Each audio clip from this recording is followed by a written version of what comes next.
একমাত্র মগিজেদা পার্বত্য অঞ্চলের চাকমা সম্প্রদায়ের ঐতিহ্য ও সংস্কৃতি সংরক্ষণে অনন্য ভূমিকা রেখে চলেছেন দীঘিনালা থানাপাড়া মৃত কিনা চান চাকমা ছেলে সুলক শশী চাকমা। কথা দিলু 1999 সাল থেকে 13 মে 2026 সাল পর্যন্ত দীর্ঘ 28 বছর ধরে চাকমা সম্প্রদায়ের রীতিনীতি অনুসারে 140 জন পাহাড়ি তরুণ তরুণী বিয়ে সম্পন্ন করিয়ে এলাকায় ব্যাপক প্রশংসা অর্জন করেছেন। তবে তিনি বিতর্কিত বিবাহ ও বাল্যবিবাহ বিয়ের অনুষ্ঠান থেকে বিরত থাকেন বলেও জানান।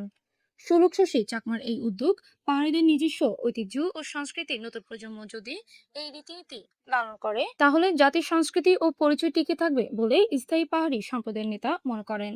স্থানীয় বাসিন্দারা জানান, আধুনিকতার ছোঁয়ায় যখন অনেক ঐতিহ্য হারিয়ে যেতে বসেছে তখন সুলক শশী চাকমার মতো ব্যক্তিরা পাহাড়ি সংস্কৃতি রক্ষায় গুরুত্বপূর্ণ ভূমিকা পালন করেছেন।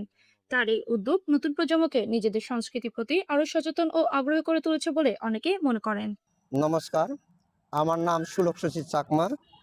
আপনারা জানেন আমি 1999 ইং থেকে অদ্যাবধি 8 মে 2026 ইং পর্যন্ত 139 জোড়া তরুণ তরুণীদের চাকমা সম্প্রদায়ের রীতি অনুসারে সামাজিকভাবে সুগুলং বাদ্যদান করে নিয়ে আসতেছি।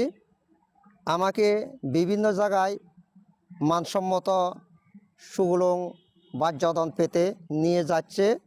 তাদের মনোবাসনা পূরণ করা আমার একান্ত কাম্য। রূপম চাকমার পাঠান তথ্য ভিডিও চিত্রে পিএ 71 টিভি।